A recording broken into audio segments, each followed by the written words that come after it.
Hello guys and welcome to What the Tech episode number 40. My name is Adam Lobo. And I'm Vernon, great to be back. I'm Syed, great to be back.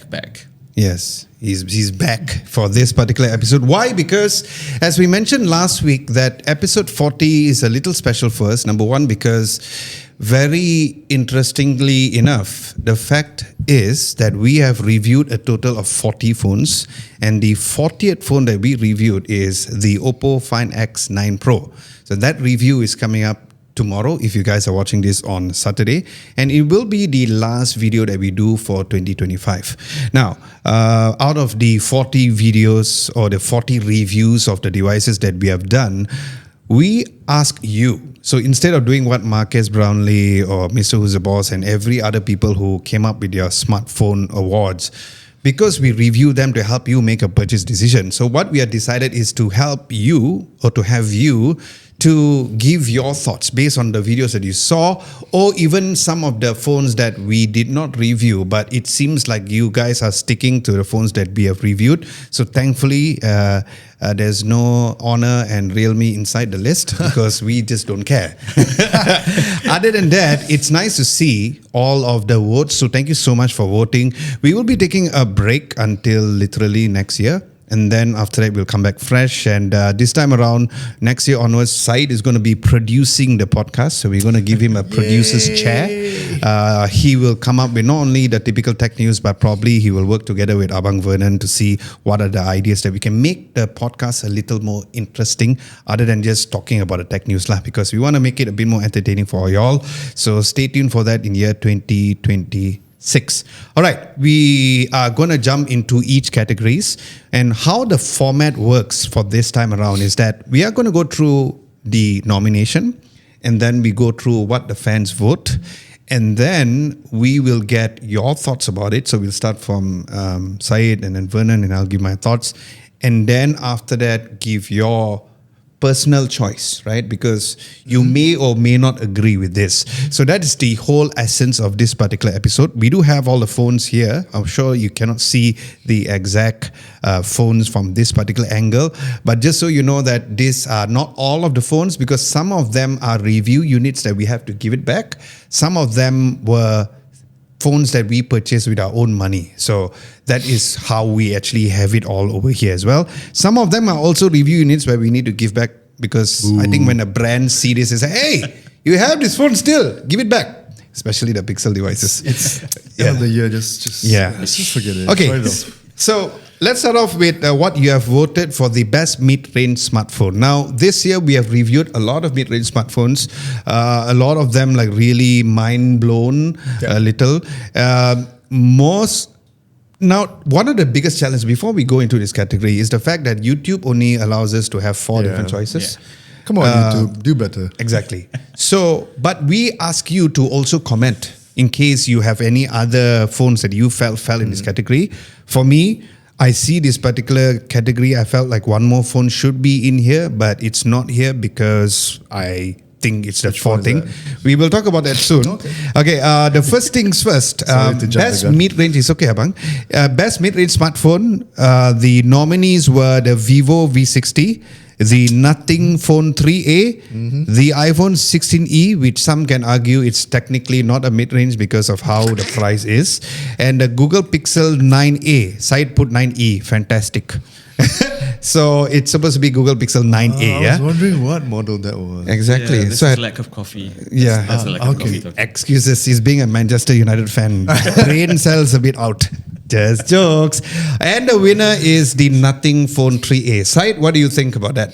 Honestly, I'm not really surprised, because the Nothing Phone 3A is, I would say, it's a fantastic phone, fantastic deal, honestly. Because it's got really good cameras, really decent cameras. It's not the best, but it is, I would say, one of the best in its price category. And the design, I mean, look at the design. The design is pretty. I mean, the color. This is, I dare say, this is what the 3 should have been. You know, I feel like this is more eye-popping compared to the 3A, and it has a decent specs, decent chipset. But yeah, I mean, overall, it's a very, very good phone, and I'm not surprised to see it winning lah. Okay, Abang Vernon. Same. I actually voted for the Nothing phone. You did? Nice. Yeah, 3A. Okay. Yeah.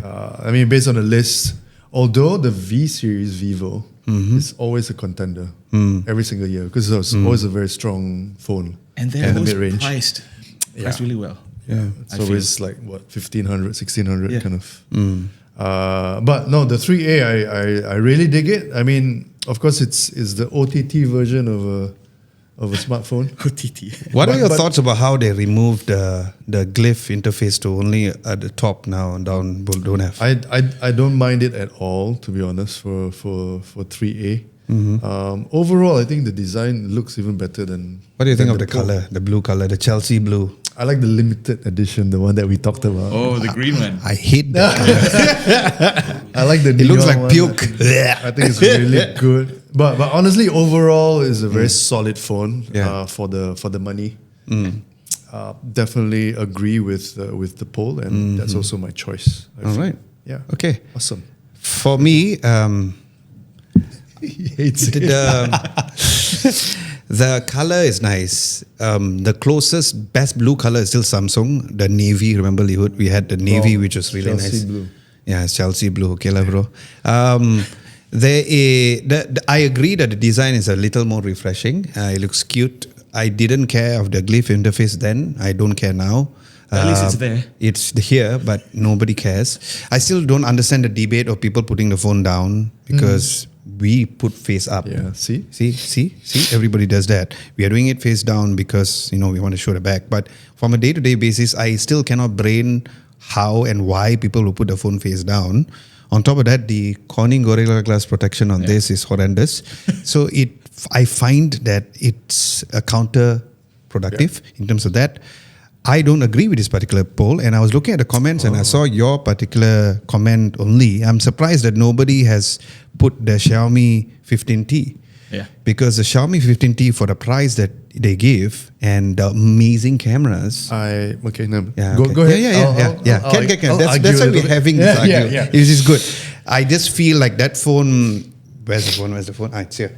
Like this phone screams. It doesn't even look like a mid-range phone. It has a periscope lens for a mid-range phone. Which phone within this price range has a 5 times optical periscope lens? None. So I'm surprised by the poll and by the results. But probably by the results, I would say the Nothing Phone 3A and the Vivo V60 is about there. Because, of course, the V60 Pros is better. Yeah. But it's like you're getting a slightly trimmed down version, which is okay. I think the main reason why probably people voted for the Nothing Phone 3A was mainly because of the software. Because of course the software was better, and when the V60 was launched, it was not Origin OS yet. Yeah. It was only from the X300 Pro. So in my humble opinion, I feel the Xiaomi 15T Pro should have won. Now tell me your thoughts, Bawang. I think the reason why the 15T Pro isn't in, I feel that it's more a flagship contender. Yes. Yeah, and it's just in a different category altogether. It shouldn't be in the mid-range. I feel it's a little bit upper. Okay. If there was a mid-range advanced category, Yeah, then I which we think don't have 5T Pro would be there. Yeah. It's like flagship, like entry level flagship. Yeah, that's a good point. I would lump it It's together. blinking, with, so it's okay. I would lump it together with the F8 Ultra, that kind of category. Okay. That's a good argument because, I mean, although Xiaomi always released their, the double-digit phones as their flagship, but the reason why I did the comparison between that and the iPhone is because for the price that you pay. So we also have to ask ourselves, like all of us, each other, and also you should ask yourself, what do you mean by mid-range? Is it the price or is it the specs? For me, I feel why I'm leaning towards the Xiaomi 15T Pro is because of the fact of the price is so affordable. That's where it competes within the mid-range. I would but I agree with absolutely- you because it's a I premium. agree with you on that, Yeah, but because- probably because of that, that's why nobody's voting, because people think that the Xiaomi 15T series or the T Pro is a flagship, but technically they are not, because they have actually went like few steps higher. Exactly. To It be punches really, Yeah. above But his weight class. to be fair, Xiaomi didn't advertise it as a mid range anyway. I mean, Yeah. they did. I mean, they if you look at the advertising campaign, it's not like as grand as the main 15 or Xiaomi 15, but Yeah. they don't position it as a mid-range. So I think that also plays a psychological perception of the phone as people, even though it's maybe a slight tier below the 15 series, but people still see it as a flagship. Yeah. What do you mean by you feel like Xiaomi doesn't position it as a flagship? No, I mean- Like how do you define from a marketing point of view that, oh, by the way, guys, this is a flagship? No. So can you elaborate further what you mean by that? If you notice, usually mid-range advertisements, they're always poppy with whites, with popping colors. But if you look at flagships, it's always that kind of elegant, Right. elegant A bit colors, muted and satin understated. colors, chromatic colors, those kind of things. So if you look at the from what I've seen, the advertisements that I've seen, it leans towards that, like this is a premium phone. This is it's not like how they do it with the Redmis or the Pocos. It's very loud, very just eye catching, because Okay. it's meant to appeal to a more broader audience rather than I don't see that with the 15T, which is why I don't really consider it as a mid range. Now, how will you position the Poco F8 Ultra then? Is that a flagship? It is. Is it a mid-range? Is it a flagship? See? Yeah. I mean, F8 Ultra as a product by Poco is a flagship. Okay. Yeah. For me. Okay. Maybe the pricing doesn't, Yeah. like you Yeah, mentioned, yeah. Doesn't the reflect, price range yeah. doesn't reflect that. Yeah. Few years ago, like It's a there little was bit no of a Ultra challenger. previously, right? The F7 was the very first Yeah. Ultra from Yeah. Poco, but prior to that, they just had a Pro. Yeah. So, yeah. I mean, yes, you can argue that There's, the price, there's a lot of grey area, I feel. which is especially- good. It brings a especially in the conversation for us to mid-range talk. because Yeah. it's so price sensitive. Yes. Yeah. Correct. And we tend to get these little challenges once in a while. But I feel overall Xiaomi did the Xiaomi 15T Pro is a bit of an oddball.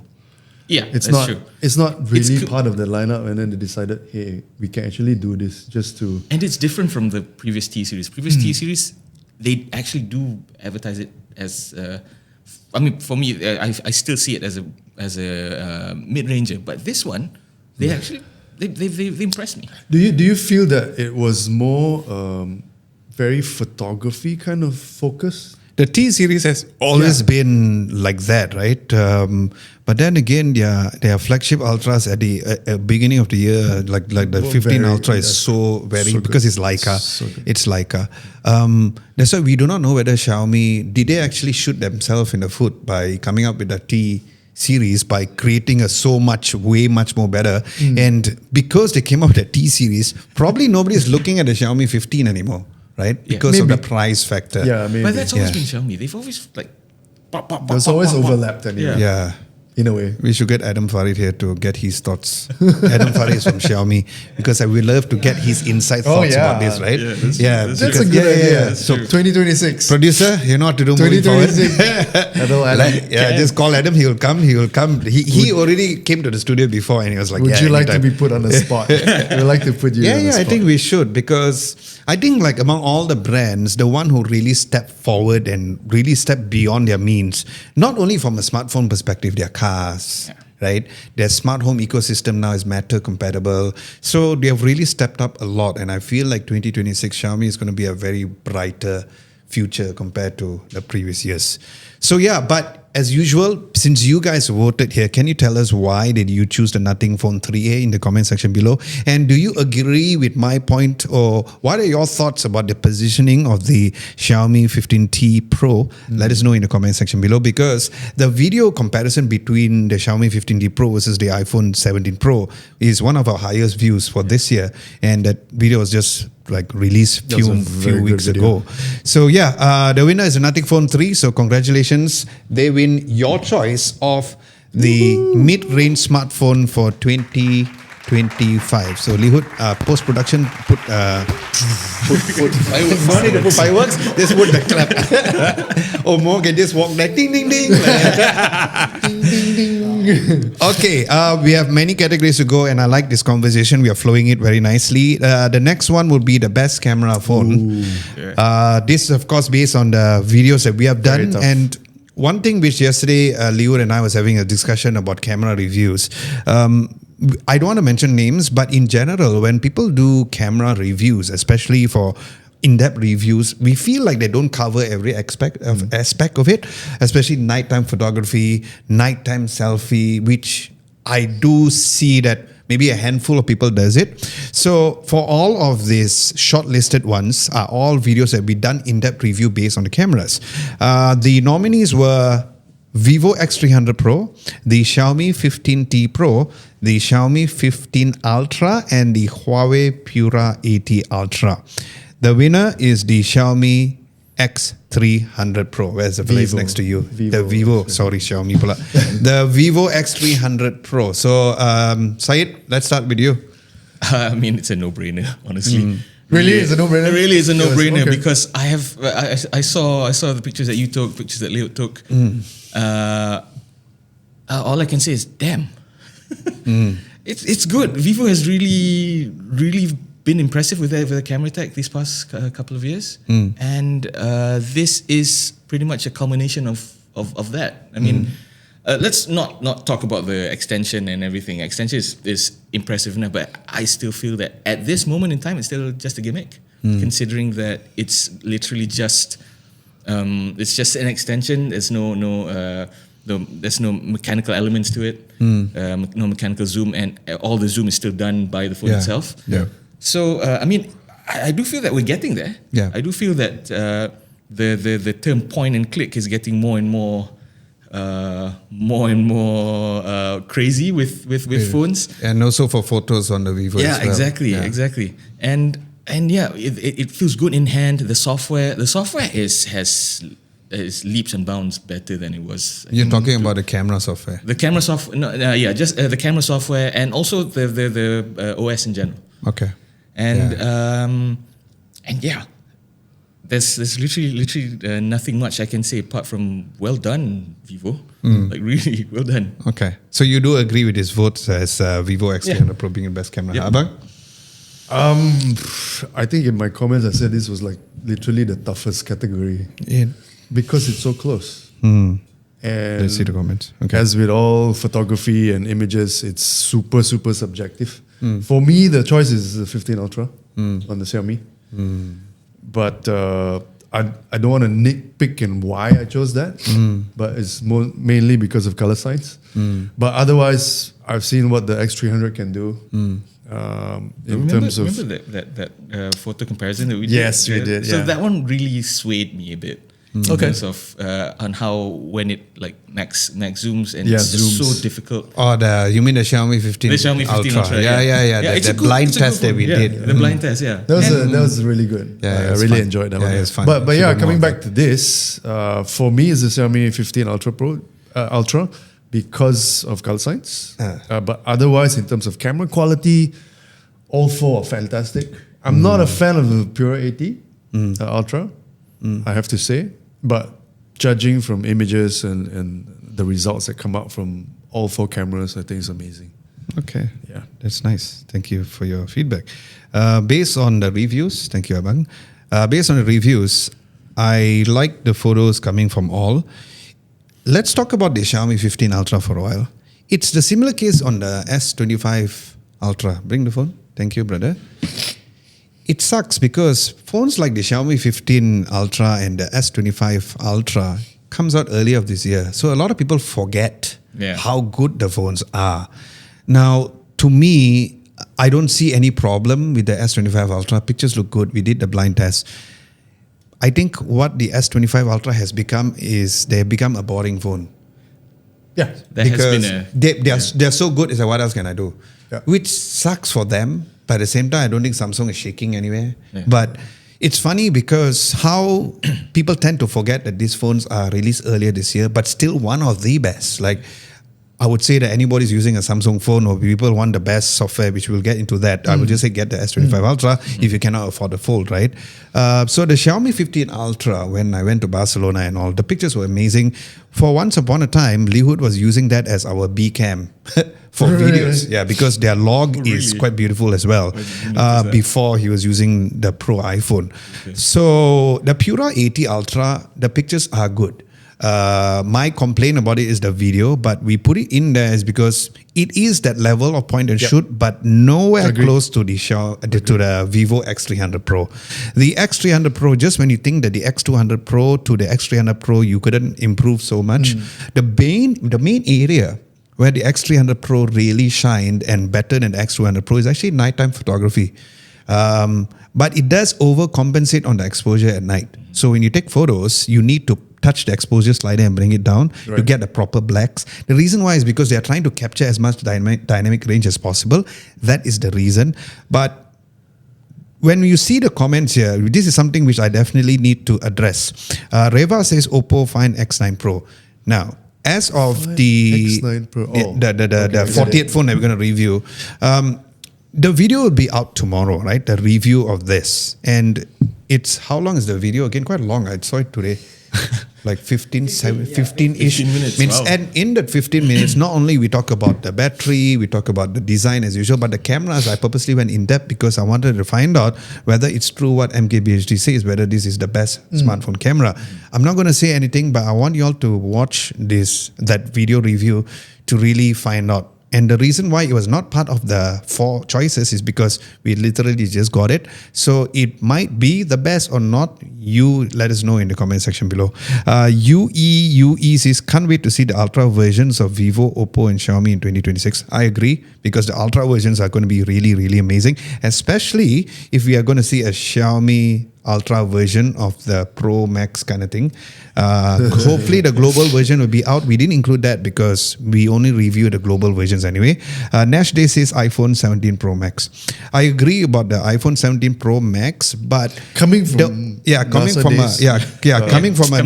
non-iPhone user, I agree, because it is my my daily smartphone, right? But if until today, if I had a choice to bring a photography style camera, I feel like the iPhones have transitioned themselves to become a bit more raw in terms of their image processing compared to last time. It was more point and shoot. You know how Samsung has dialed back their saturation? Yeah. I feel that iPhones in general, the newer Pros, has dialed back their over processing because they know people will like to use what is the app you always use? Mood camera. So people like to use that, and catching at much dynamic range is very important. But as an overall camera smartphone, I think the Vivo X300 Pro is indeed the right choice. As for my second category, I do agree with this because people have voted for the Pura 80 Ultra as the second one. But I would say that it is really on par, like what Vernon said, on the Xiaomi 15 Ultra. The Xiaomi 15T Pro is a very weird position because it's good, but we didn't do a direct comparison between the 15T Pro and the 15 Ultra, which we might do that to really find out whether is it so much more. And it's like their own people. Yeah, I know.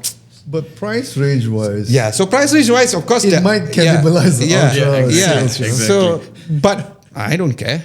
We need to make the videos for the people to watch, right? Yes, so that's true. I think that's very much important. So yes, the pick for the best smartphone camera is the Vivo X300 Pro, specifically for cameras, for photos, not for videos, Okay, so that would be that category. I'm shocked at this one. Yes, same. Okay, same. The next one is best video phone, which means the best phone to record videos on. And nominees are the iPhone 17 Pro Max, the almost forgotten Samsung Galaxy S25 Ultra, the Xiaomi 15 Ultra. The reason why it's there, because we mentioned, but that's the lowest vote, unfortunately, and the Vivo X300 Pro. And the winner is once again the Vivo X300 Pro. Said, what are your thoughts? I am surprised, honestly, because I feel that in terms of video, the cream of the crop has always been iPhone these past few years. I mean, they even made a movie with 28 years later. Yeah. Using iPhones. Yeah. That is crazy for me. I think F1 also did the same thing. I think, if I'm not wrong. They use certain footages here and Yes. there. Yeah. But yeah, I mean, like this really I won't say shooketh, but you know, I thought this was going to be a landslide win for the iPhone 17 Pro Max. I mean, whether or not the votes are based on actual, you know, like this is better, or you know, just people being anti-Apple. Like I don't know. It could be, but it also could be because the audience may not be pros. They're prosumers, maybe. Yes. They're not professionals who are shooting. Maybe need to shoot log and ProRes and all that stuff. Yeah. That's not what they require, and so the X300 out of the box would shoot amazing videos, and that could be it. That could be why. This could be the general audience that are kind of looking for video performance in a smartphone. Are you with side in terms of meaning like? Are you with side to say that you would vote for the iPhone 17 Pro Yes. Max, or you're okay with the Vivo? Absolutely, X7 Pro? iPhone 17 Pro Max. Okay. Video has always been the strong point of iPhone. So Okay. I am with the both of y'all because as a daily user of the iPhone 17 Pro Max, it is the best video, not only for the Pro wise. I want to get this out of the way because, first of all, let's talk about the Pro side first, and then I'll talk about the non-Pro features, or the non-Pro features. The Pro side of things is that, like you said, people shot movies. I shot a music video together with Lee Hood, which is a Massacre Conspiracy, which is a local metal band, and I did mix the ProRes footage together with the Sony S-Log footage. It looked sometimes better than the Sony. It looked so much more cinematic because of the better, larger sensor. Yes, you're using better normal photo lens for Sonys, but it looked great. It was always a phone where even prior to the 17 Pro, whenever I need to shoot a B-roll on the move, I will use the 17 Pro ProRes. I did a review of the Eufy robot vacuum half the time because trying to get a proper autofocus on the Blackmagic camera is not the easiest, possible, but not easiest. So I ended up using the iPhone. But again, if you watch the video, you do not know that I actually mixed the footages because it's easier to match, especially with Blackmagic RAW. So that would be one of the things. Now, from a non-Pro perspective, the front cameras for iPhone, dynamic range is still the best in the world. You can take a video with the sun shining right at you, and it still sometimes shows the sun shape. Wow. Okay. Yeah. So the thing is that when it comes to front cameras, the dynamic range is just mind-blowing. And that is not using RAW, right? That's not using ProRes. And just going out and taking, and one huge shout out and huge thing that I need to say is that ever since they allowed, because the previous version, ever since they immediately allow pressing the button and immediately launch a camera app, wow, this has been a big savior for me because whenever my son smiles, I take picture. So that's why, like, my father-in-law asked me, how do you manage to take pictures of Mikhail smiling? I said, because of the iPhone, because immediately I just click it and then I can take a picture. Because you know how babies, like 1 month old plus, you be like, they will smile like for 3 seconds and well, first take a photo. Or even for Luna, like when you take pictures of your cat, you know how it is, you need to get it done very quickly. For video-wise, even we don't use the Pro features, I still think that it's a very good, that is a little more point and shoot compared to cameras. The way it takes videos nicely, stabilization for the rear cameras, ultra wide and all is so bloody good. So I am with y'all, which I would say that I would vote for the iPhone 17 Pro Max. Yeah, but that isn't to say that we're knocking against the Vivo X300 Pro. I think Vivo. X300 I would Pro, say that I don't like the Vivo's video quality at night. Oh, at night. Yeah. Okay. So especially the front cameras, they got the white balance totally wrong. Like you look very warm white as opposed to really trying to figure out. So I think moving forward, in my humble opinion, testing out the phones, I think the Vivos and the Oppos of the world, they need to sort their nighttime videography and nighttime front-facing shot, because the Xiaomi 15 Ultra's videography at night is so much better than the Vivo and the Oppo. which a lot of people are not also highlighting, because we have come to a point whereby any phone, any budget phone, you take the Nothing Phone 3A, best mid-range phone according to y'all, and you take photos and pictures, takes videos during the day, it's going to look good. Yeah. So Yeah.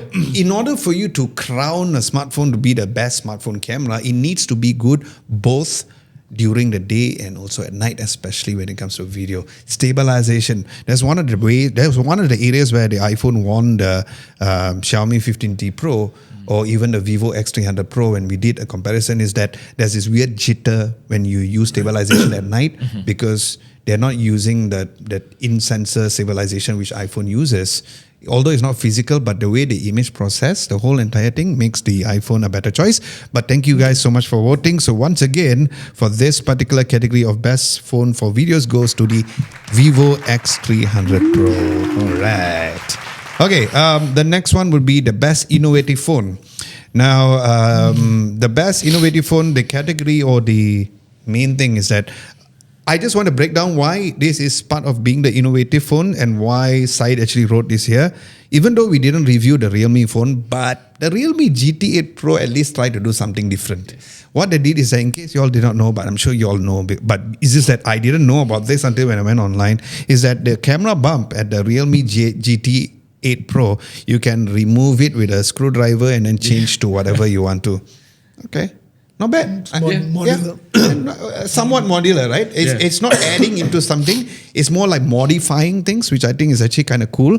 The nominees other than the Realme GT8 Pro is the Poco F8 Ultra, because the subwoofer, we thought it was going to be a novelty, but it was not. The iPhone Air, why? Because it is new. It is something that nobody recently has done, and with that kind of form factor, that kind of premium build and stuff. And of course, the winner it would be this particular phone, which is the final nomination over here, which is the Xiaomi 17 Pro. And the reason why is obviously because of the fact that it has a screen at the back of the phone. Besides skipping 16 and just coming out with 17 and calling it very similar to the iPhone to just, try to really fight against everybody. It's not the first time that the phone has a screen at the back of the phone. Yeah. There have been different iterations, but the way Xiaomi did it, where they just put it nicely at the camera bump area, I'm not going to call it plateau, camera bump area is very unique. Yeah. So the winner is the Xiaomi 17 Pro. Can you give me your thoughts, Syed? Yeah, Do you mean the Pro Max, the one with the screen? Pro and the Pro Max have the screen. Yeah, both of them. So I do agree, honestly. It's honestly a toss-up between the 17 Pro or Pro Max and the iPhone Air, personally, for me. Coming from you, that's a bit- Coming from me, exactly. This is one of the reasons why we got him here. I think he's slowly being converted into an iPhone user. It's a sign. It's a sign. But yeah, I mean, the 17 Pro and Pro Max, they deserve the win, because that I've always liked the idea of having a second screen in the front, because it has its uses. I mean, selfies. I'm not a huge selfie guy, but it's very useful, especially if you're taking pictures with family when you what's it called, Wi-Fi, that kind of thing. Because you need to frame the picture and all that stuff. And So make sure everyone's in it. And you can't get a better quality picture than the rear cameras. And I appreciate the fact that they do it, because or else the only phones that you can get that is like the Flip 7, Good point. the flip phones. Yep. And not everyone wants to use a flip phone. Yeah. Sure, it's a very nice idea, and I'm very glad that Xiaomi did that, and I hope they stick with it. With the I doubt they're going to iterations. stick with it. Yeah. Yeah, but They always have the habit, they'll do something and then they don't follow it up the next year. it's frustrating, but at the same time, it keeps you on your toes, I guess. Keeps Abang, people on your toes. What if the second version has an even bigger screen on the front? or the whole Like phone. the whole back, the whole back is a screen. Yeah. I mean, they're good, right? Yeah. Okay, for me, I think it was a very close toss-up between the 17 Pro and the F8 Ultra. So I think the poll shows that. Yeah. And I kind of agree with the results. Although I thought the F8 Ultra would actually win this category. Okay. I think aside from it being a novelty, but I think, after your reviews and all that stuff, and we playing with the phone, Yeah. with the Bose speaker, I thought it was more than just a novelty. I thought it was really a functional kind of feature that people would love. Yep. But yeah, I think what can I say? The fans have spoken, and you guys have spoken, so I think we the have our external- favorites. Yeah, I think the external display arguably would be a bit more functional than a subwoofer. I had my doubts as well with the subwoofer. I thought it was just going to be like, ooh, look, we got a subwoofer, but it No, it was good. Yeah. It was Yeah, good. it works. Yeah. Works well. I mean, What about if I you? had to vote for this, I would go with the F8 Ultra because I am one of those weirdos who likes to play audio with the phone's like speakers. And after listening to the phone speakers, I really liked it. I think I'm not going to argue with the results because it does make pure sense that this is more innovative in a way because they really use the camera bump area to really fill up the screen, and there's so many great usage for it, like putting the cover, playing a game at the back and all. It's really good. But I guess probably why I would still go with the Poco F8 Ultra because of my use case. Number one. Number two, we never used the Xiaomi 17 Pro daily. So I'm not going to say that the results is not correct. It is obvious that results like this, but I do accept it. We do not have the phone here with us, but yes, the winner of the best innovative phone goes to the Xiaomi 17 Pro. I have a question for two of you. Yeah. iPhone Air. Yeah, I'm actually going to talk about that, so good question. Yeah. iPhone Air. For that, you got Is it really an innovative phone? Yes, it's super thin. It's not been done before, at least by Apple anyway. Yeah. But does it really warrant the term innovative phone? Yes, it's an engineering feat. I'm not discounting that. But really, So what do you guys think? Personally, I do feel it is. Okay. Considering the form factor, how thin it is, and the fact that it can cram that much processing power in it. Yeah, grab the phone. Yeah, there you go. It's here. So, I mean, yeah, it's thinner than my finger, honestly. No, damn, now that I notice it, Yeah. I can't unnotice it. Yeah. But yeah, I mean, like, considering how thin it is, considering, yeah, sure, it has a single camera, but it's something that you shouldn't gloss over because, as Adam pointed it out to me yesterday, quite a few YouTubers use this as their daily driver. Yeah, So, Linus and John Rettinger, the OG. so I have a if shock. they're using this as a daily driver, Yeah, it has to be good. yeah. I mean, okay, yeah, sure. You do. I mean, it is not as powerful as a Pro or Pro Max, and arguably, some people might say that it might not be as great as the 17 either because of the single camera and whatnot. What not? What not? But he loves to say what not. What not? So we should play like a shot game, right? When Syed says what not, shot. But yeah, I mean, like to have that much capability packed in such a thin phone. Okay. Yeah, Okay, I do feel fair that enough, it is fair enough, fair quite enough. innovative. Would you use this phone daily? Gotcha question, isn't it? No, I want to know. I mean, Because yeah, would you? as an Android user for a gateway Gateway to use an iOS. Yeah, to use Really? iOS. I thought I would iPhone consider SE it. was the one.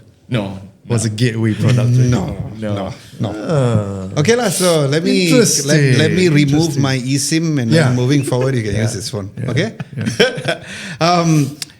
It is innovative from an engineering point of view. That's the only reason why. And there's that feeling whenever you carry this phone, it feels so new. It feels so futuristic. Of course, Okay. the fact that there's no enough cameras, that's something which is arguably something which is based on your usage. But like what Jason said that day, Jason Smash Pop, he said that this phone is not for the people who is like a pro phone. This is the people who just want to use the iPhone Pocket, or people who just wants to use that, like different accessories just to use this. Yeah, and Lee Hood went to Japan recently. And according to him, he saw majority of the people using iPhone Air.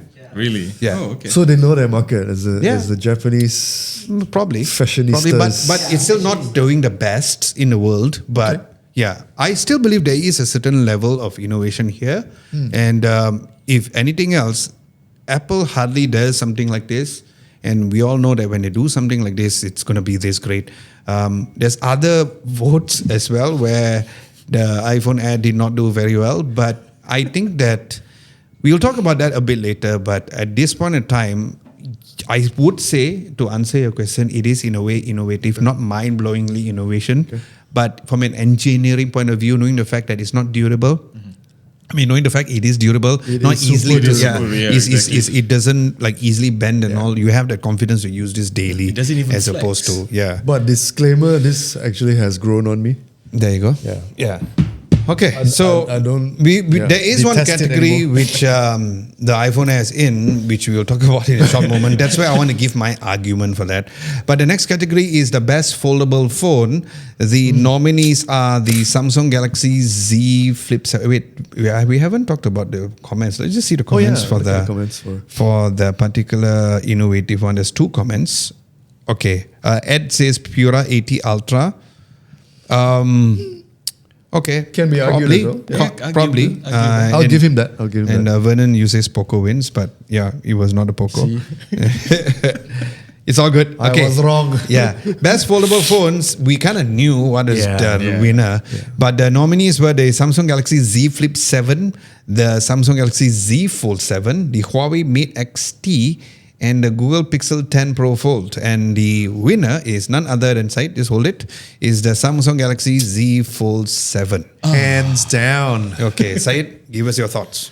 Yeah, no arguments there. I feel that they have Samsung has personally they have perfected the fold for me. Yeah, sure. Some may say that they have the thinner phone, they have the stronger, better phone, whatever. But I feel that this ticks almost all the boxes. Yeah, sure. The camera is still a flip phone camera. It's still not as good as I would say the S25 Ultra or even the S25 Plus. Yeah. But it is still good. I'm not knocking it. I mean, if like you said, this is not for those pro producer kind of people. This is more like for business people. My dad loves this form factor because he loves big phones. He used to have a phablet. Oh yeah. Yeah, Those were the days. I think there was a phone Phablets. pad. I think I can't remember. So this is right up his alley, and I do feel that him as a business guy, as a businessman, business guy. What? But yeah, it hits right on the money with for the Fold 7. Alright. It has a good screen. The crease, even now we've been doing, we've been opening it, closing it, like I don't know how many times already. It's still not as egregious as the Pixel 10 Fold. Yeah. And yeah, they have. For me, this is if you say affordable, this is what I have in mind. Okay, Bang Vernon. Same thing. I mean, we've really declared this early on that it is the best foldable in the market this year. Like you said, Samsung has perfected it. Well, okay, it's not perfection yet for me, but it's very close, and it's super refined design wise. Build quality is amazing. I think, how thin can you be? Yeah. And really, they've gone to the maximum of the USB port. Yeah, exactly. So if they really wanted to make this even thinner, it's going to be a portless device. Yeah. And that could be Z Fold 8. Yeah, Who good knows? point. Who Yeah, knows, that's right? a very They could good point. start. They could start another trend without ports on the phones. And another thing is, it doesn't feel rickety. It doesn't feel like it's just gonna once you fold it, it's like up. Yeah, it doesn't. I mean, it's super durable. Like it the looks tough. Pixel 10 Pro Fold. Okay. Let's talk about that. Yeah, definitely gets my vote as the best foldable. If the trifold was in here, it would be even more interesting. Yeah. But of course, the trifold is new. We don't have it in the studio to review yet. Yeah. But I bet that next year is going to win it. But yeah, to me, the rest of the contenders aren't contenders at all. Yeah. I think agree. G47, hands down. But Winner. why do you think that the Huawei Mate XT didn't get a higher vote? Isn't they are the first commercially available like triple screen? To me, Huawei will always be a compromise experience because of GMS. Okay. And I cannot recommend Okay. the Huawei to anyone. Okay. The software also, I mean, not just because of GMS, but the software when me and Lihut were playing with it, yeah, they have good ideas, but sometimes the good ideas just doesn't materialize at times. I mean, like they remember that basketball thing, Lihut? It doesn't work 9 times out of 10.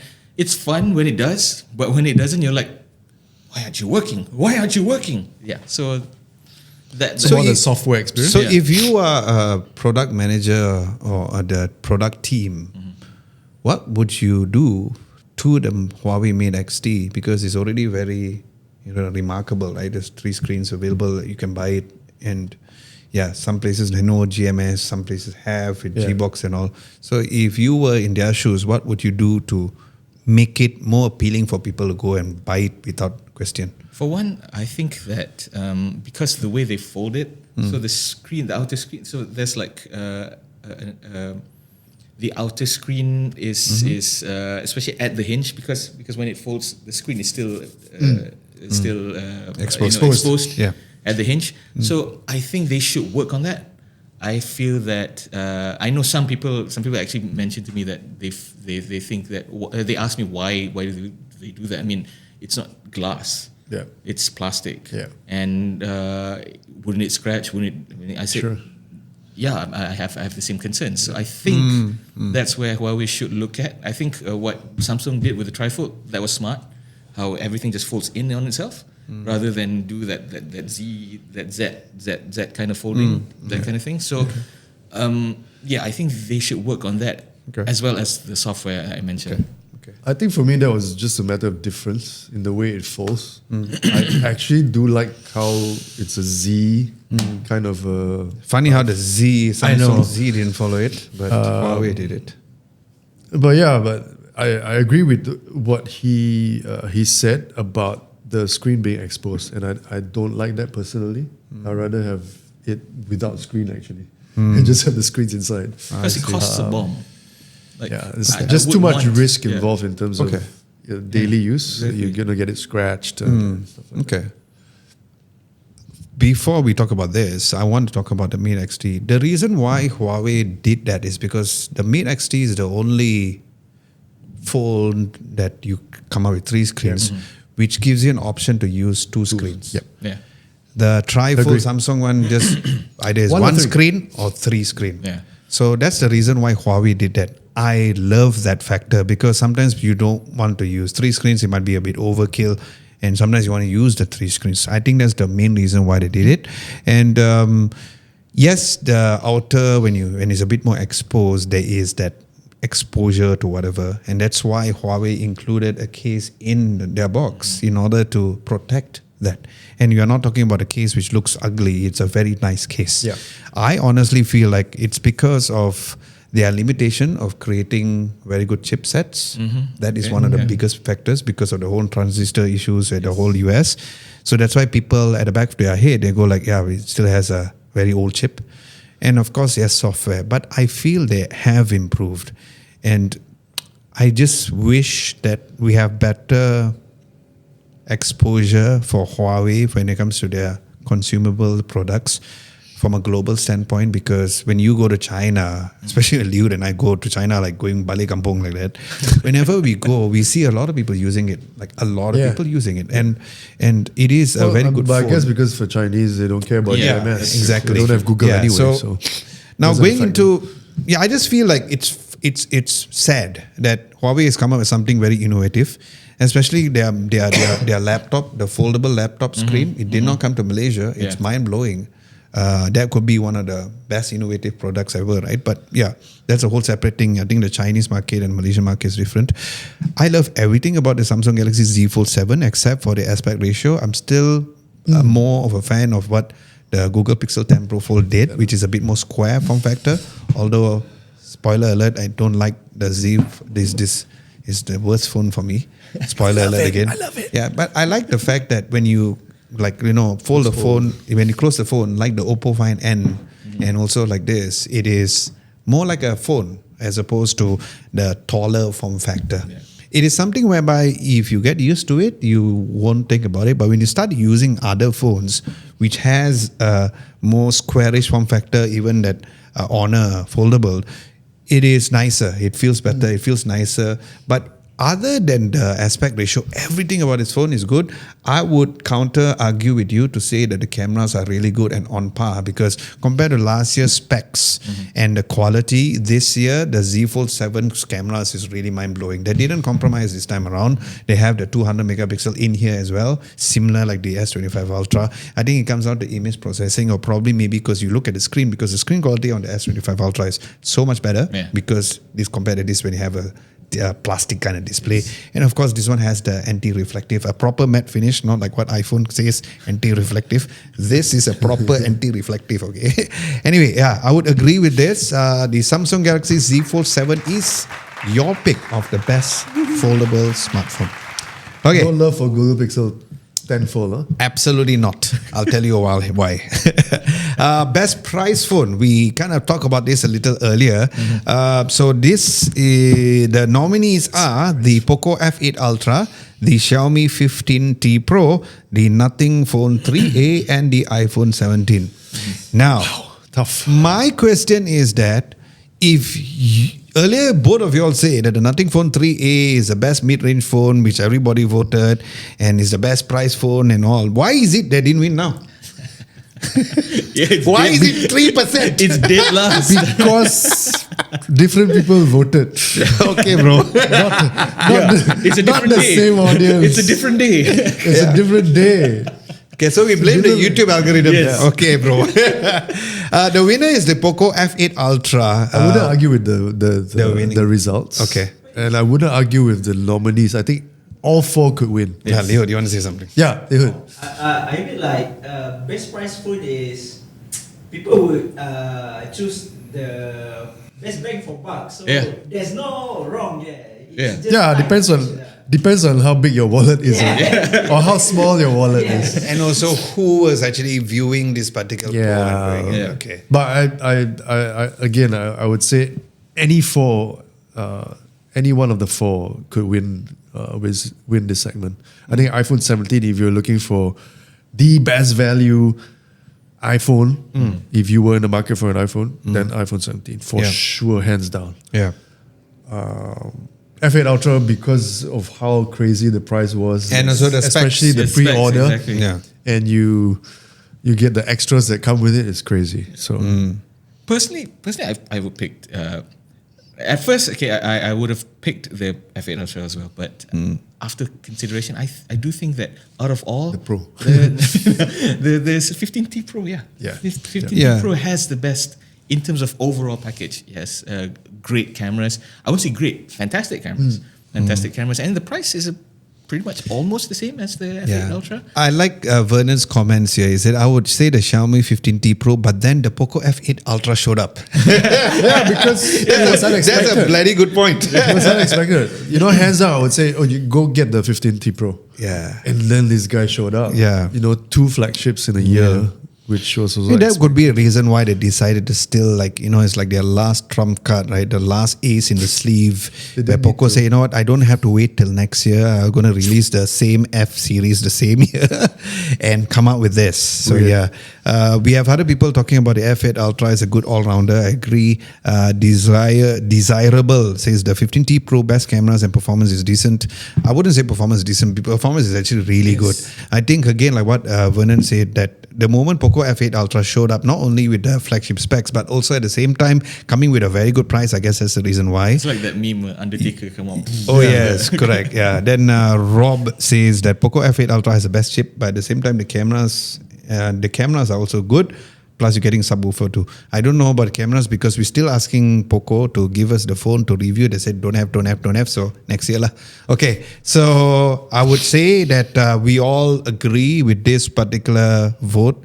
So the winner of this particular category of the best price phone, which we do not have the phone, I don't know why am I looking down here, is the Poco F8 Ultra.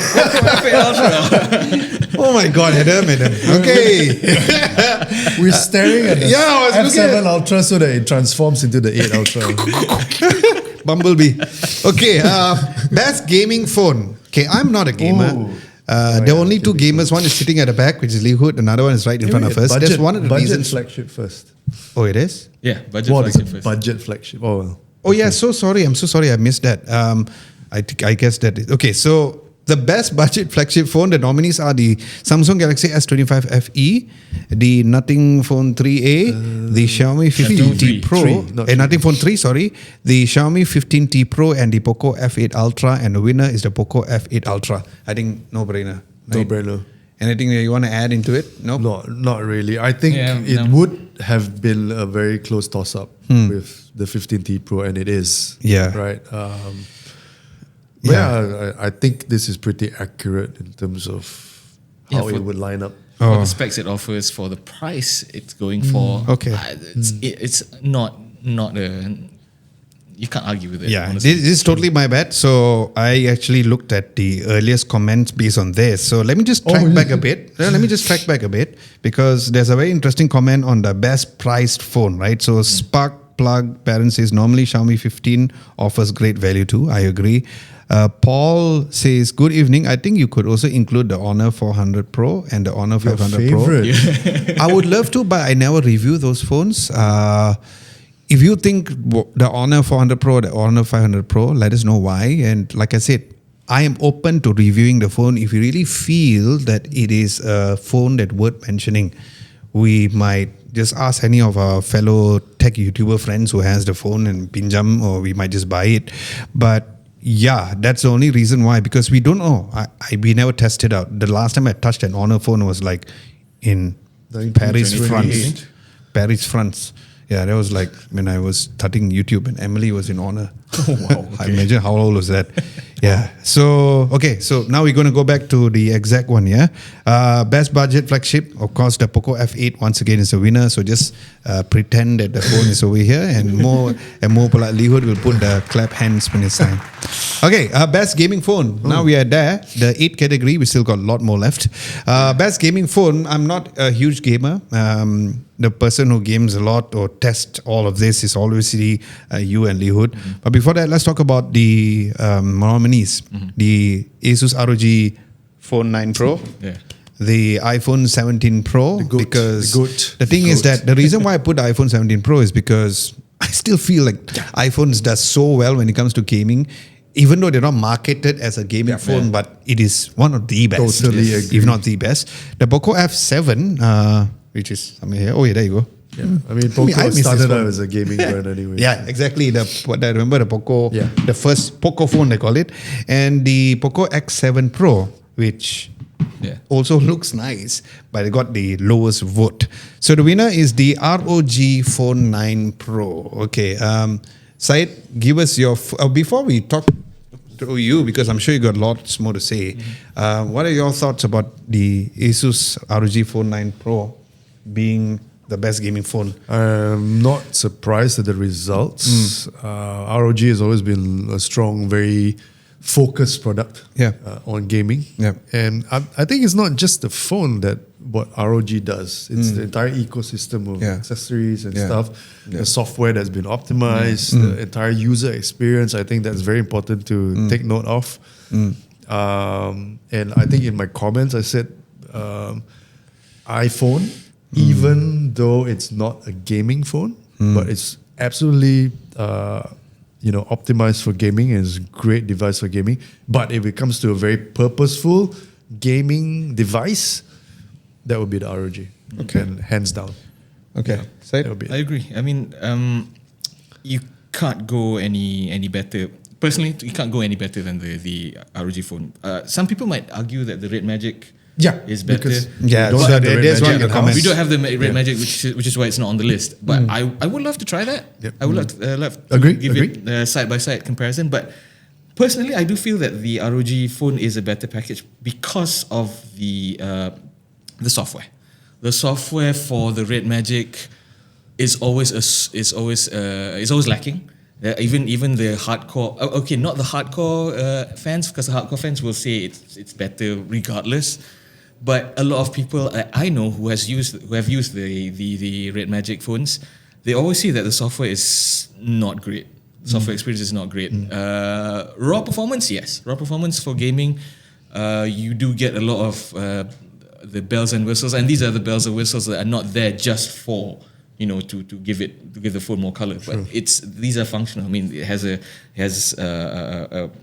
exhaust fan. Yep. The new one has liquid cooling, actual liquid cooling, which is very cool, crazy for me, and it works. Yeah, but again, software is where the Asus phones, the ROG phones shine, because even with the laptops, the software is always top for gaming laptops. So yeah, the ROG Phone 9 Pro is a no-brainer. It's a gaming pedigree, so it doesn't look so gamey as well. Yeah, I like the fact that they've trimmed down. Yeah. It's So it become looks like a flagship. much more understated over the years. Yeah, exactly. Compared to the first ROG phone. Yep. which is very So purposeful. the comment says, Vernon said that iPhone hands down by ROG for a purpose built and the mobile gaming and the accessories. I agree with the exactly what I said. accessories, because there's something whereby, it's a little different when it comes to iPhones, especially the newer ones, because that's not what it's marketed for.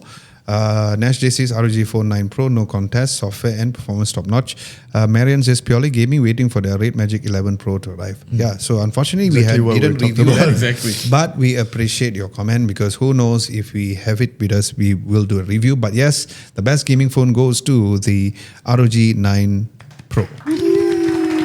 Okay, the next category is the best software in a phone. We did see the emergence of the Origin OS 6. The reason why it's 6, guys, because it was available globally. So it's like the similar case of Huawei's case, right? Where there's Harmony OS, which is only available in China. Yeah. And then in Malaysia or global places is EMUI, which sucks. So we wish that Harmony OS comes here, but that's not the case. So the nominees are the One UI version 8, iOS 26, Origin OS 6, and also Nothing OS 4. And the winner is One UI version 8. Sai. Yeah, I totally agree, because I Totally agree with the poll? Or? I totally agree with the poll. No, not biased. Because I am a Samsung user. I've been a Samsung user since. Bias. No, it doesn't mean that I haven't tried other phones. I have tried other phones, and I do like some of them, but I still go back to One UI. I mean, what about you? I mean, like if you iPhone users, you. I mean, like. Hey, I use both, okay. But yeah, oops, sorry. But yeah, I mean, like One UI, it's not as flashy as some of the other OSs, but it gets the job done. Sure. And everything is, for me lah, everything is where it's supposed to be, and it works how it's supposed to be, how it's supposed to work.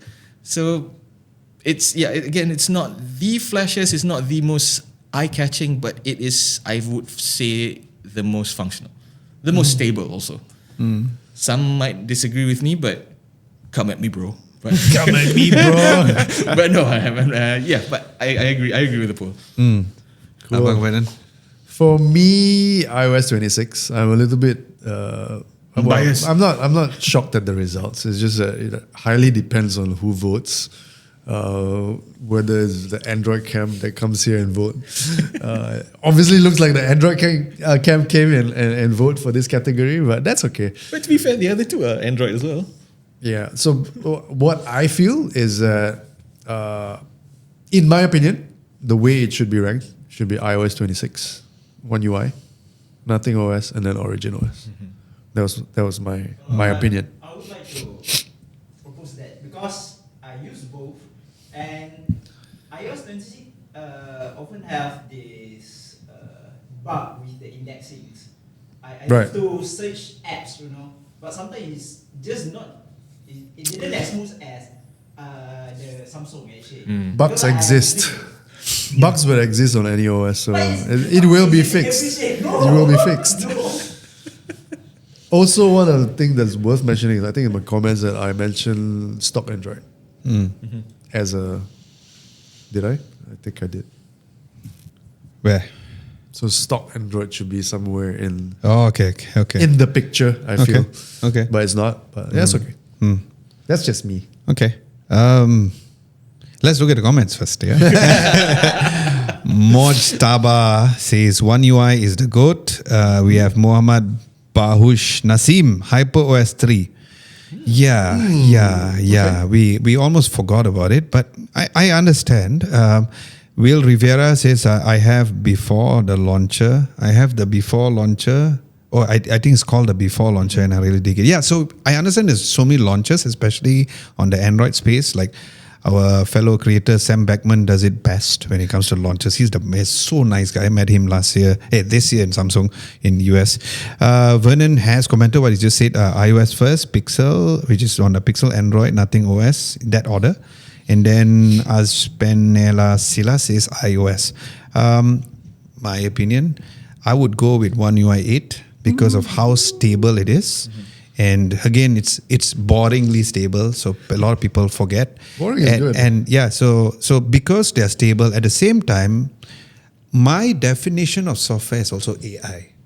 Right? Oh, yes. So the AI usability, the way Samsung has integrated Gemini and also Samsung's own AI. They do it the best. Like when you use an Oppo phone, there's certain features, or even the Vivo phone, there's certain features which, the Gemini side of things, yes, they have it.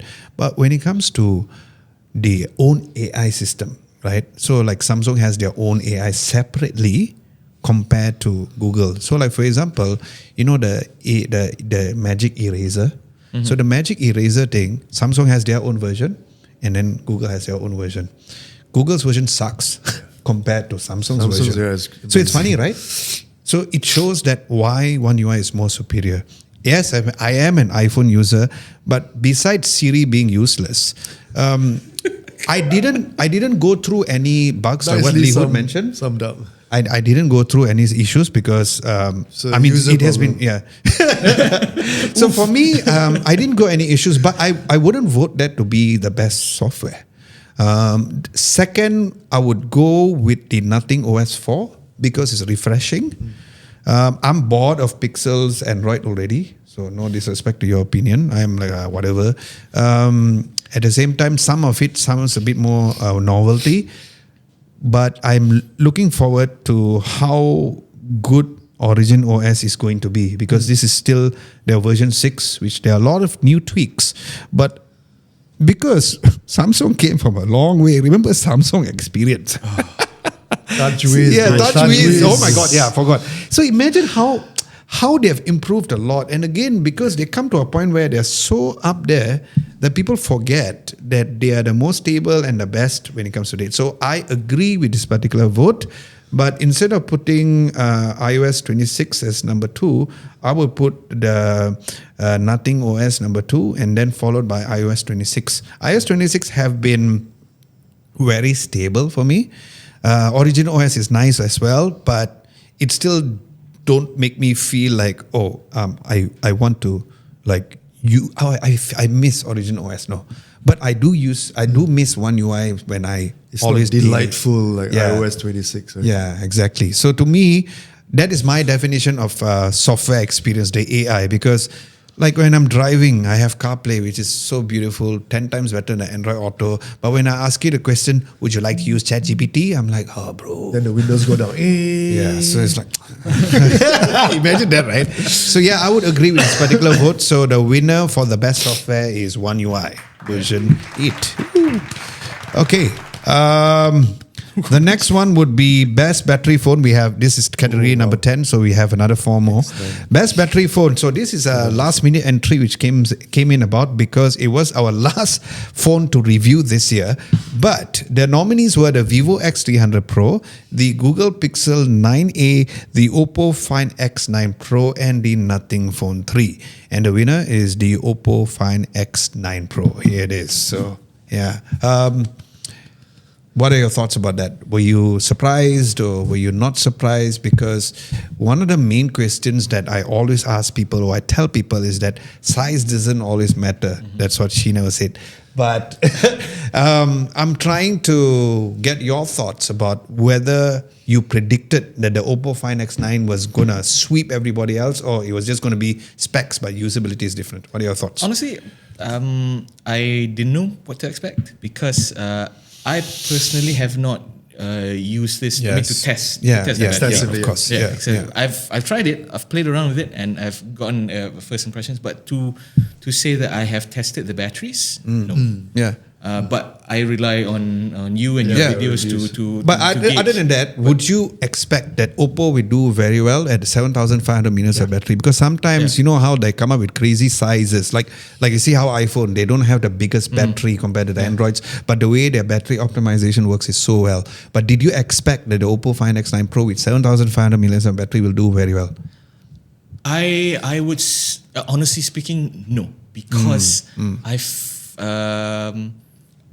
I didn't think that Oppo could have that kind of well optimized device for battery. I mean, yeah, sure, it has fantastic features. I'm not saying it's not a great phone, but there's so many phones that they offer really great, fantastic features, but fall flat when it comes to batteries, how long the battery lasts. Case in point. Majority of Samsung phones. Samsung phones, the battery just drains like I think there's like battery a leaky degradation for bucket, Samsung, man. they have to win the best not good battery phone award. But I didn't expect it to be that good. I sort of expected with the Pixel 9a, considering the fact that it has a very energy efficient chipset. And usually mid-ranges tend to have really great battery life because of the chipset. Yeah, like even the FE series from Samsung, the battery has always been very good. And I didn't expect the Oppo to be that good. When you mentioned that it lasts 2 days battery and then you still have like 60% left, I'm like, what? Yeah. So yeah, I'm You're shocked by it. I'm shocked. Abang? Am I shocked? No. I think it boils down to physics, and the hardware already shows that it has 100 milliampere hour. So it's quite a substantial cell, and I would expect it to run, have very good battery life. Of course, not expecting 2 days, but that's a 3 days pleasant surprise. Yeah. And we've talked about size of the cell, we talked about software optimization, we talked about the chipset, and I think the entire package works for the Oppo. Very efficient chipset, obviously is the latest one. Not surprised that the Vivo is there as well, because it's also quite a big Same cell. chipset also. Yeah, same It's chipset. just that the big size cell. of the battery is so much smaller. So not surprised that is second in the list. We've also mentioned that for devices like the Pixel, smaller battery cell, but This also was, I remember, 11 hours of screen on time. yeah. So Oh my God. It's but, crazy. Yeah. in terms of chipset, it's also super power efficient because it's not as powerful as other chipsets. So it draws a little bit less power, and hence it gives better battery life. And long-lasting battery. Okay. Not so sure about the Nothing Phone because I don't have experience with the Nothing Phone 3, so I'm not sure why it's there. But again, not a surprise that the Oppo won this one. But the Nothing Phone 3, I do see. Even Adam mentioned that it had pretty decent battery. I life. totally forgot. So that shows that it didn't give me that wow factor to a point whereby I remembered. I'm glad you remembered because I don't remember the battery giving me a wow factor. The Google Pixel 9a, yes, I remember it's like 11 hours, the fella doesn't want to die. Now, I am very much with Syed here because I'm always skeptical when it comes to specs versus daily performance. 7,500 milliamps of battery is a lot.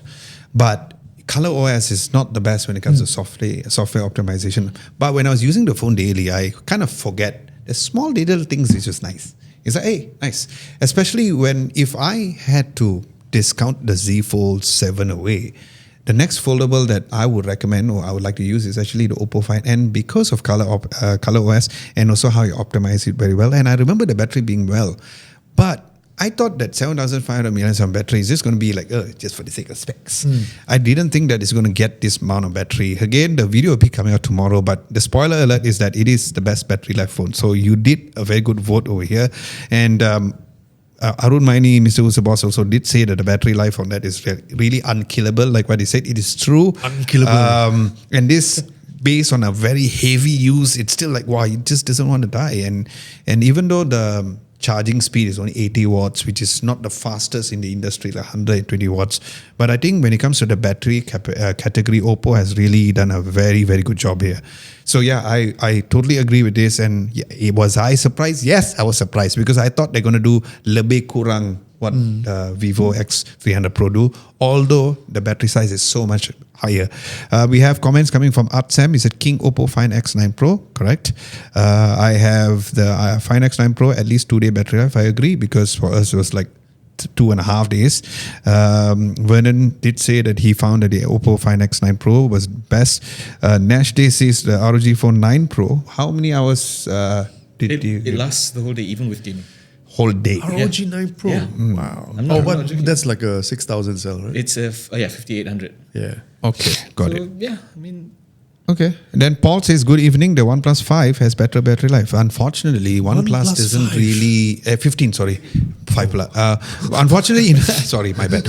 In Malaysia, we don't have like a OnePlus community when it comes... not community. We don't have a OnePlus company presence here in Malaysia. It's Used still to be, under right? Oppo. Yeah, Currently it's under Oppo. And trying to get the devices is almost like Manchester United winning the league lah. So it's very hard. Okay. catching strays. Catching strays. And this looks like the OnePlus though. Leo's For really is right. better effect, you should have said Arsenal, but yeah, okay. Okay. We are Arsenal lah. Okay. But we don't know, bro, because they are quite high up. Yeah, Okay. Sorry about the football puns and jokes. The next one would be the best phone design. The nominees are the iPhone Air, the iPhone 17 Pro Max, the Huawei Pura 80 Ultra, and the Samsung Galaxy Z Fold 7. And once again, the Samsung Galaxy Z Fold 7 won the best it's a tie. phone design. It's a tie. tie. It's a tie with a with a Pura 80 Ultra. 80 Ultra. Are you serious, guys? Come on. Okay, let's start with Vernon. Come, give us your thoughts on why you want to puke. Number one, if you look at it from the front, it looks old, it's dated. When you look from the back, it's ugly. There's no way this could win. It looks like a mouth. If you put it this way, it's That's a meme. That's a thumbnail for more. Honestly, look at this. It looks 10-year-old. This looks like an iPhone 8 Plus. Ooh. Okay. Actually, I didn't think about it until now. You mentioned. And I absolutely hate this module. It looks so ugly. It's just, Okay. I don't know. Okay. Yeah, it shouldn't be a tie. It shouldn't. I mean, the Pura 80 Ultra shouldn't even be on the list. Come on. Come on, guys. We are in our bubble. Yes, Come correct. on, guys. Yeah, It should be. correct. Even the Dude and I Xiaomi- feels is nice. Even the Xiaomi 15 Ultra looks 289 times better than this ugly thing Okay here. lah. Yeah, without doubt, this wins it, and I'm happy to recommend this. This is definitely very good. iPhone Air, even though I wasn't a fan in the beginning, I feel that it's a really good design, very sleek. We don't have the Pro Max here. Here is me. Here you go. But yeah, nothing wrong with all the new iPhones. I think they look great. Pro Max. So if you have a Pro Max, well done to you. Good choice. Not this. Throw this in the trash. It's so ugly. Okay, back to you. Say it. Okay. Here. Honestly, your I'm favorite phone. Okay. Contrasting Vernon, I actually kind of like this design. I feel that it's, you know the term pretty ugly? Yeah, it's pretty but ugly, but it's pretty. So, pretty ugly. Yeah, it's pretty ugly, but it's pretty. But I mean, like, there's no phone out there like this. Yeah, sure. Okay, I agree with the There's curve. no uglier phone like this, you mean? Oh, there's a out there. ton of uglier phones, man. But I mean, no, like, okay, if I was just talking to Vernon about this. When I see this design, it reminds me, you know the movie The Fly? Oh yeah. Yeah, right. Jeff It Goldblum. reminds me of this. But I don't know. Why it's would you really- want a phone that looks like a fly? No, because it's eye catching. I mean, like you whip it out and people are like, what the hell is that? It's so Eye-catching with the wrong, captivating. You for know, the that wrong kind of thing. reasons. But I appreciate that it's curved because there's so many. I mean, look at majority of the phones here. They're all flat. But there is a reason why it's flat. you know? But this is It's a design thing. It's a functionality It sets thing. this aside from the others. So I mean, apart from the really egregious camera module, I mean, okay, I like the gold. I like the gold, the reflective gold. I'm sorry, Vernon. I'm sorry for breaking you. But yeah, I do like it. I do like it. I do like it. I'm not necessarily going to change to using a Huawei because I still love the One UI 8 better. But honestly speaking, back to the poll, I expected this to win. I didn't expect the Thank tie. God. Nowhere near. I didn't expect the tie. It was either this or the 17 Pro Max because I really like the design of the 17 Pro Max. I feel that it's a good evolution from the design which hasn't changed since the 11. Yeah, pretty much. Yeah, pretty much. Because of the camera module, yeah. Yeah, but nowhere. I did not expect a tie like at all. If you tell me to bet $100, $100K, I wouldn't say it's going to be a tie. I should have bet with it. No. Okay. But yeah, interesting, very interesting the way you guys voted.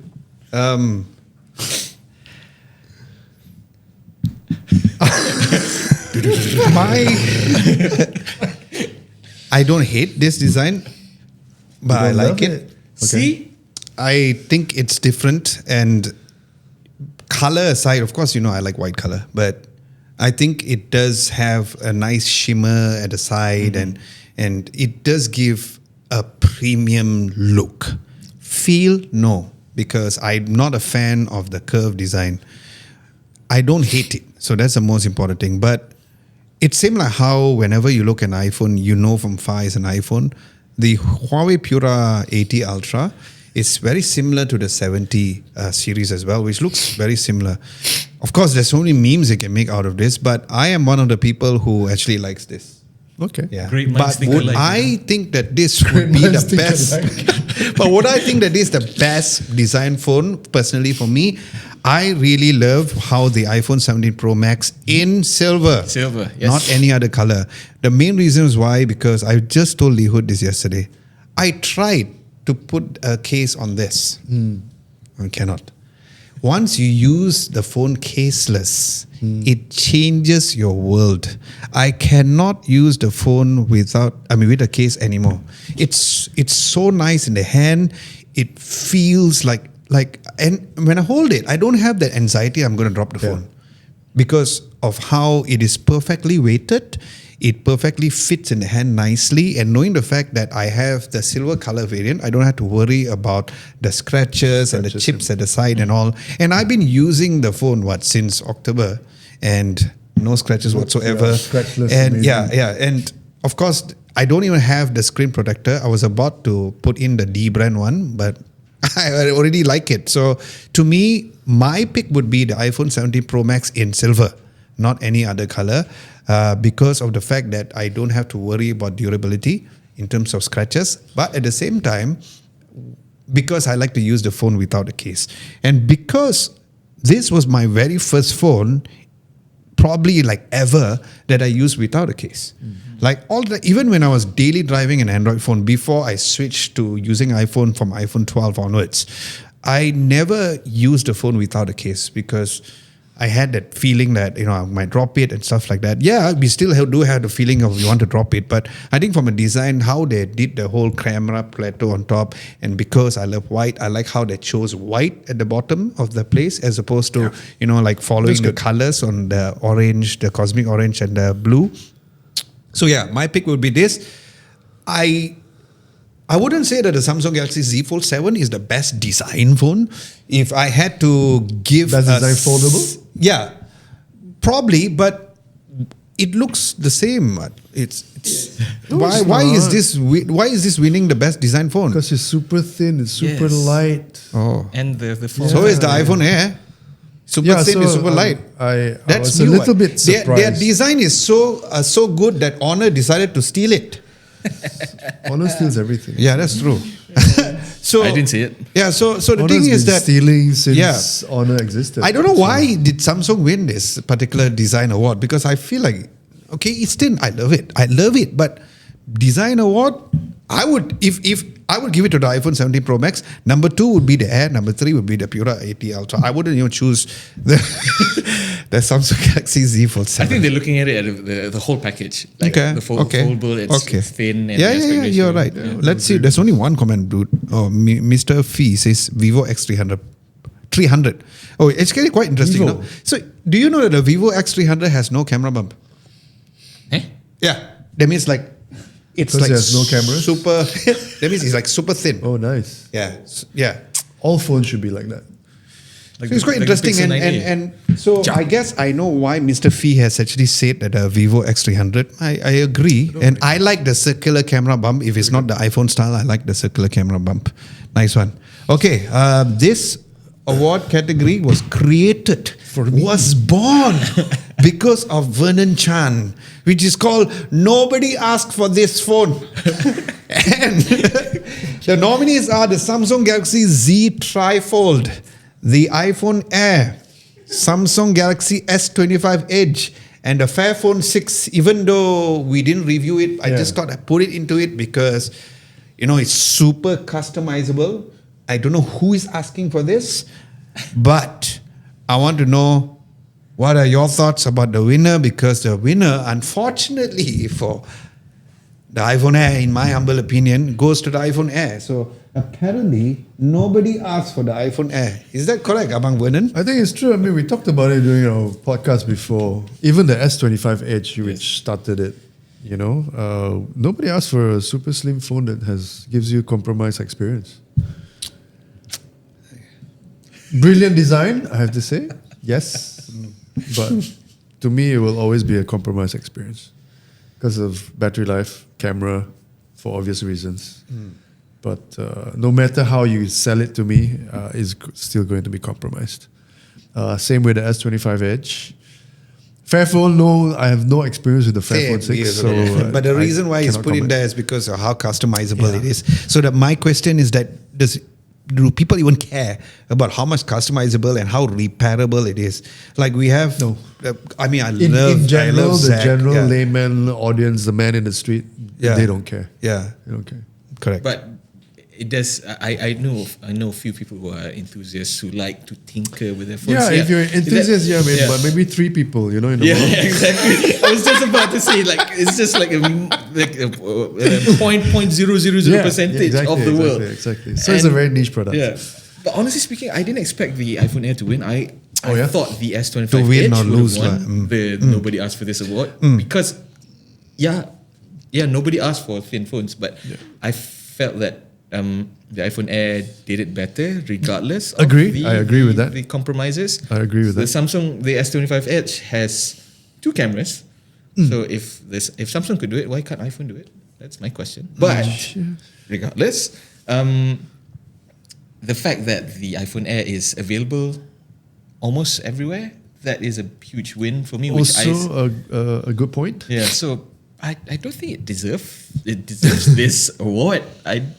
But the people have spoken. Which would you choose if you don't agree with this poll? And give me your top 2. Top 2 of Nobody Asked for This. The top 2, Your vote, yeah. S25 Edge There's one, okay. and the iPhone Air. Okay, got it. Just because it's a slim phone. Nobody asked for a slim Same phone. category, though. Yeah. Nobody asked for a For slim me, phone. but, nobody asked for the Galaxy Trifold. Same.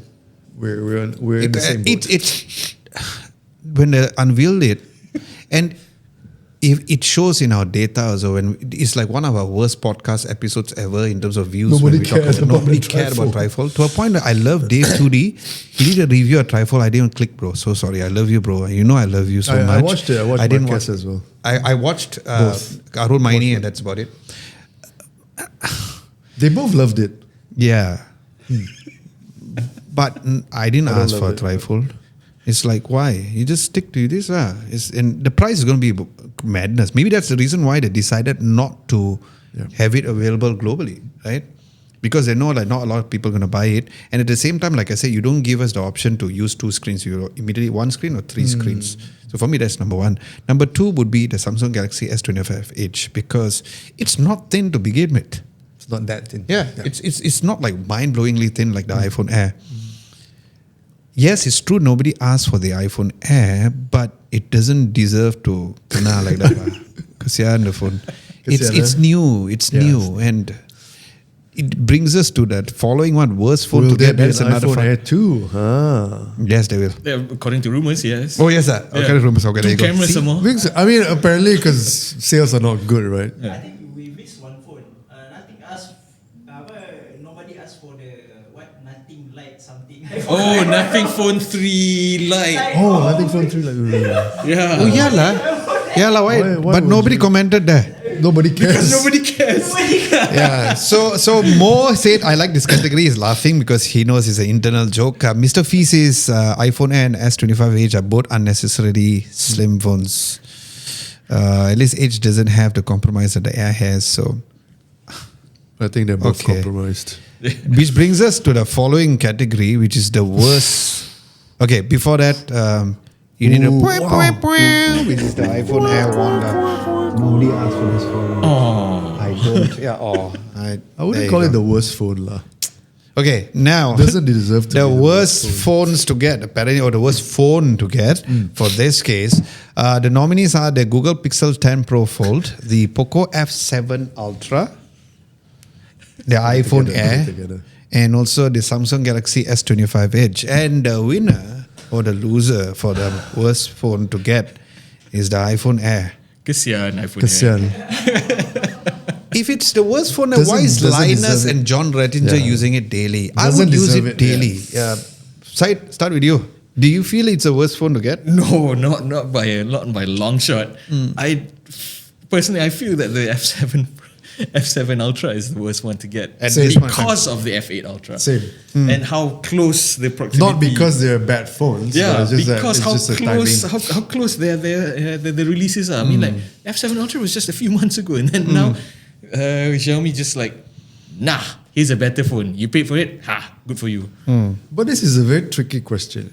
So which of these phones would you not recommend to somebody? But what if somebody says, I want a super slim phone?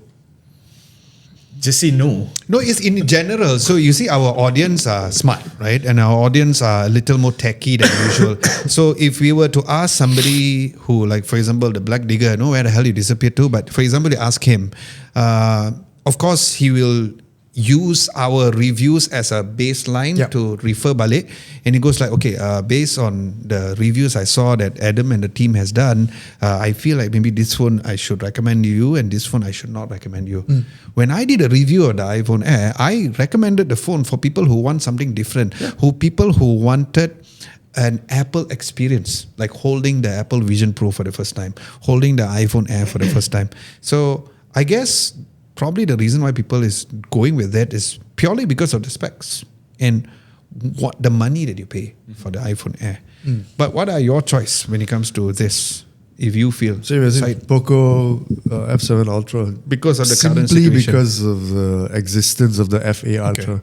Okay. It's just bad choice. Yeah. All right. It's like buying the iPhone 17 when the 18 is coming out next month. You know? Okay. It's like, Okay. doesn't make sense at all.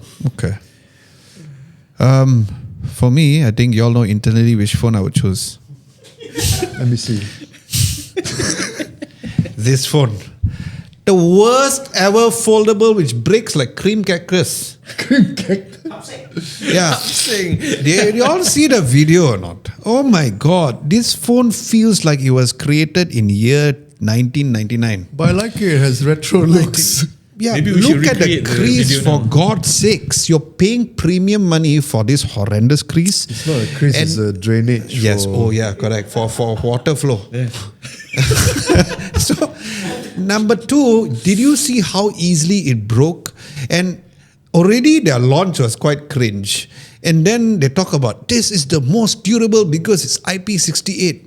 Good is IP68, but based on Zach, Jerry Riggs, everything, he put a bit sand here and went crack.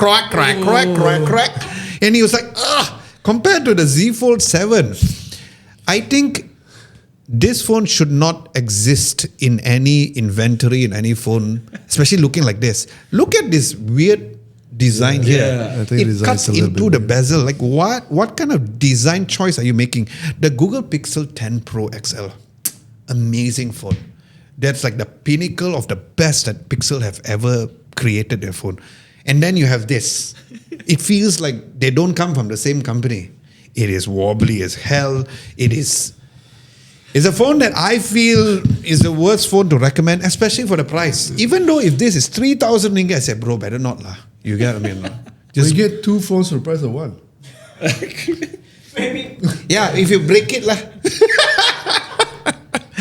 Okay, so that is my pick, but your pick is the iPhone Air, which unfortunately I personally do not think so. Nothing to do with the fact that, because, I like Apple devices or anything like that. I just feel like the way unfair. and why the iPhone Air was created, there's a bigger picture to it. Like Samsung didn't need to create the Edge. For what?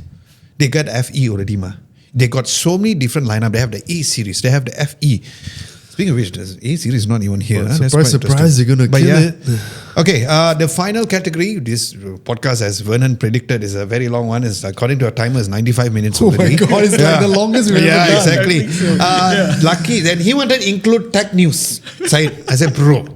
Anyway, the most improved phones, the nominees are the iPhone 17, the Samsung Galaxy Z Fold 7, the Samsung Galaxy Z Flip 7, and the Poco F8 Ultra. Now, before we go into the winners, we just want to quickly look at the comments because this was one day ago, but previously it was a tie between the Poco F8 Ultra and the iPhone 17. Now, if you see the results, the iPhone 17 won. Oh, okay. I totally agree. You can grab the iPhone 17. Since you never use an iPhone 17, but I want to know your thoughts as an Android It's yours. user Yes. and also as somebody who's outside looking in. Why do you think that the iPhone 17 is deserving of being the most improved phone?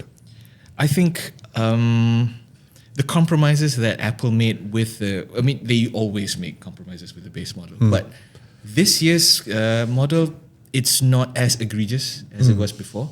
Egregious for you. It's powerful English. Right, Egregious. Right, ma. You know, like Keenan and Kel go like egregious. Okay. Okay. But you get pretty much what you get with the other the bigger brothers. Pros, yeah. So I feel that even the cameras this time you're not missing all that much compared to previous generations. I feel. I mean, like you said, a guy looking from outside looking in. Yeah. Using the phone, maybe it's a bit more different story. Yeah. I haven't used this phone. Again, I am a Samsung user. Yay Samsung. Yay okay. Manchester United. But yeah, the screen is fantastic. I mean, now they finally have 120 hertz Promotion. even on the base, on the base model, which is finally a huge win for Apple users, or iPhone users. Sorry. I do feel that Apple hasn't shafted their user base as much this year. As much. No, I think they had to because of the iPhone Air and everything. So I think if they nerf this too much, people won't buy it. Okay. So not say people won't buy it. Less people will buy it. Okay. Which is why I think this is a worthy winner of the most improved one. Abang? Agree with the results. Actually, I don't agree with the results. Oh, really? Oh. Wow. in terms of when it was tied. Oh, Now I agree with the Yeah. results that iPhone 17. I think when the iPhone 17 first launched, we already declared that this is going to be a winning phone for the year. Because as a couple of things that he mentioned was that the Pro features that were always on the Pro models have now come to a base level iPhone 17.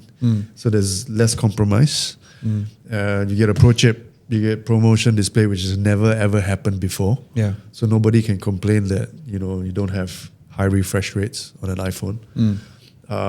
Apple really decided to just check all the boxes on the base 17, and it's not a surprise that it is a best-selling phone, and it is the best-selling phone of 2025. And yeah, it's a phone that I highly recommend to people who want to get into the Apple ecosystem for the first time, and their first iPhone. Definitely something that we could recommend. And yeah, and it also looks so good. Yeah.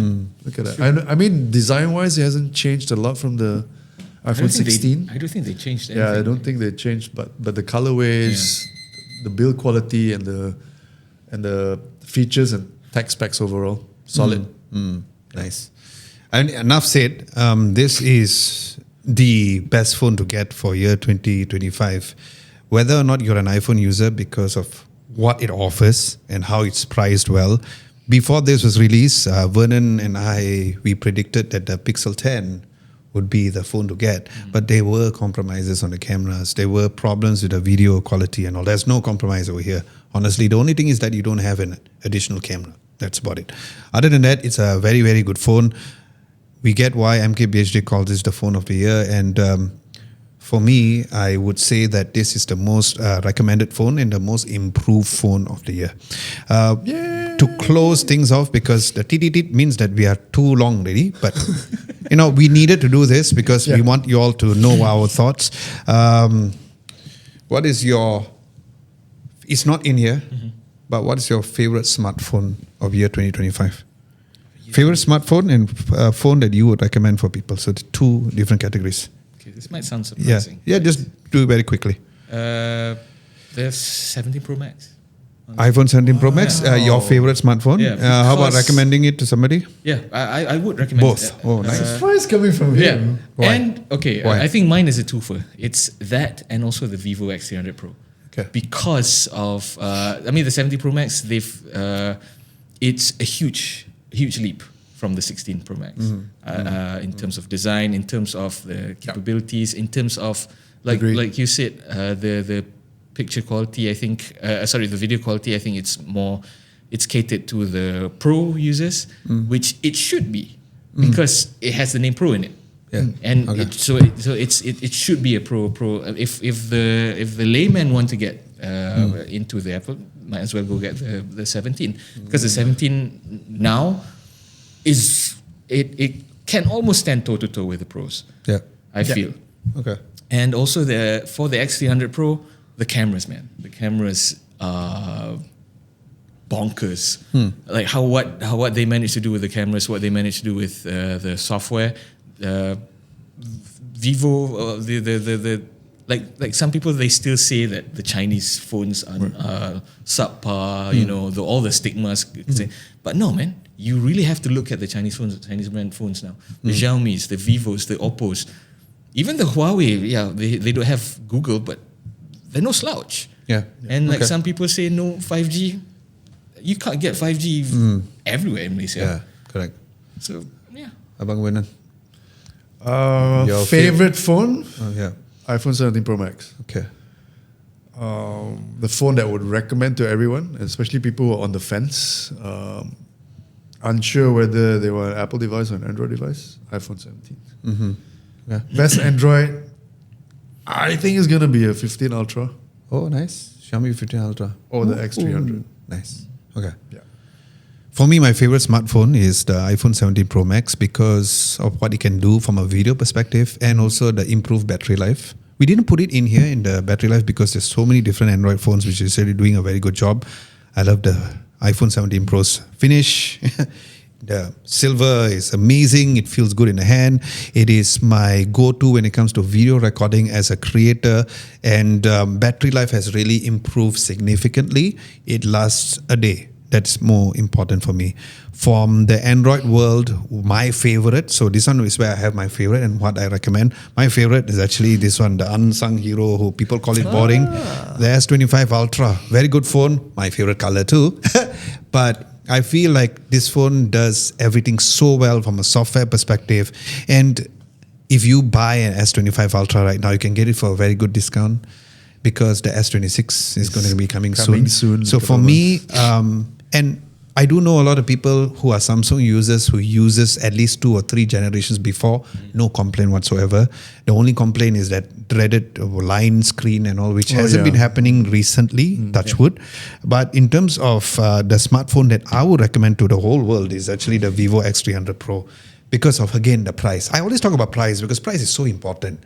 And with the price that you get with this particular phone, where photos where it's printable quality, without you editing anything at all, just remove the watermark and you will never ever think that it was taken on a smartphone for photography and the overall usability. I have to mention the Oppo Find X9 Pro if you really need the best battery life phone for a flagship. But yeah, my 2 favorites of the year is these 2. Sounds boring, but that's who I am. With that, we'd like to say thank you guys so much for watching. Before that, last week's video was a must-have Akara smart home devices. It's been a while since we did smart home videos, and the video did quite decent, so thank you guys so much. But what's coming, if you are watching this on a Saturday, yesterday, we did our in-depth review of the MacBook M5 version, the MacBook Pro. Now, the reason why that video is going to be a little more different is because it's more like a buying guide. Like, when do you buy this and how is it really different compared to the 16-inch and also buying an Air?